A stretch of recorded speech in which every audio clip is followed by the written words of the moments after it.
کمال دیکھو، ماں تو ویسے ہی بچے کو خوشی خوشی دودھ پلا رہی ہے. فرعون روزانہ سونے کی ایک اشرفی بھجواتا تھا، روز دودھ پلانے کی ایک اشرفی انعام میں ملتی تھی. اب دودھ چھوٹنے کا وقت آ گیا. اب فرعون کے پاس حضرت موسیٰ کو واپس کرنا تھا. ماں آئی اور حضرت موسیٰ کو واپس دے دیا. اب ماں کی جس کو کہنا یقین اسٹرانگ ہو گیا تھا کہ اب تو یہ رسول بھی بنیں گے، کیونکہ جو پہلا وعدہ تھا نا قرآن میں، جو وعدہ آپ نے سنا کہ اس پہ گھبرانا نہیں، ڈوبے گا بھی نہیں، بچہ واپس بھی لوٹائیں گے اور رسول بھی بنایا جائے گا. تو یقین تھا کہ میرا بیٹا تو بڑی شان والا ہے. اب دودھ بھی پلا لیا، اطمینان بھی ہو گیا، عمر بھی زیادہ ہو گئی. حضرت موسیٰ کو حوالے کر دیا فرعون کے گھر میں. اب وہاں پرورش ہو رہی ہے.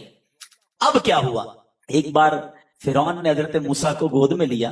اب تھوڑی سی عمر مبارک بڑی ہو گئی تھی، تو حضرت موسیٰ نے فرعون کی داڑھی پکڑی اور اسے تماچا مار دیا بڑے دربار میں. خدائی کا دعویٰ کرتا تھا.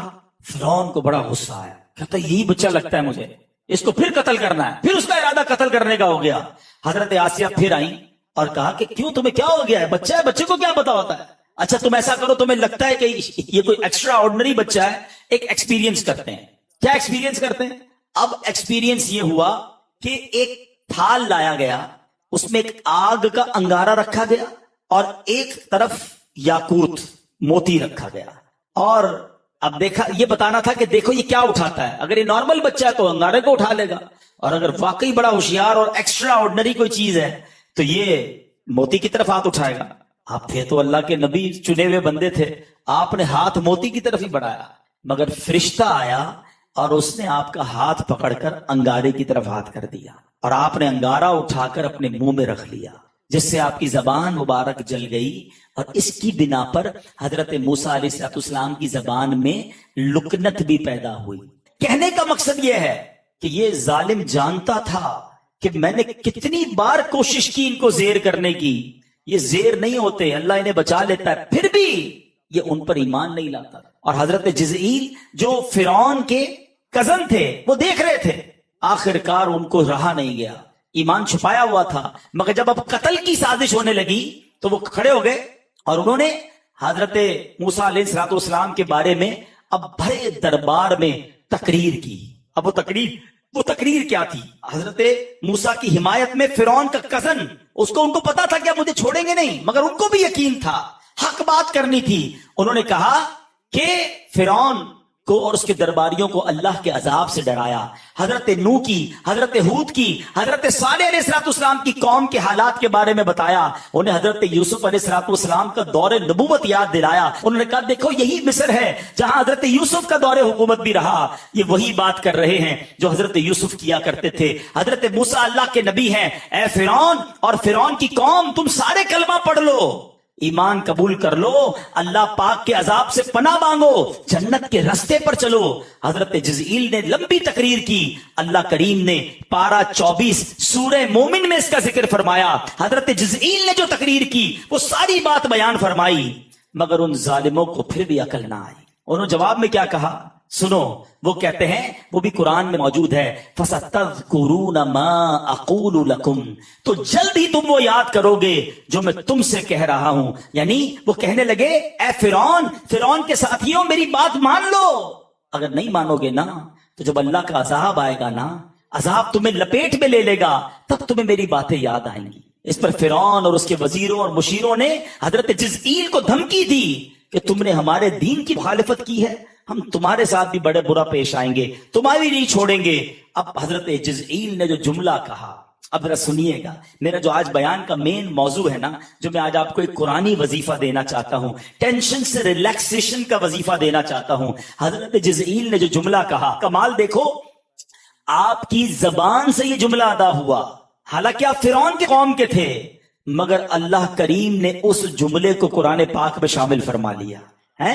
اب وہ کہا کیا انہوں نے کہا وَأُفَوِّضُ أَمْرِي إِلَى اللَّهِ إِنَّ اللَّهَ بَصِيرٌ بِالْعِبَادِ. دھمکی دی نا، نہیں چھوڑیں گے، تمہارا بیڑا غرق کر دیں گے، تمہارا نام مٹا دیں گے.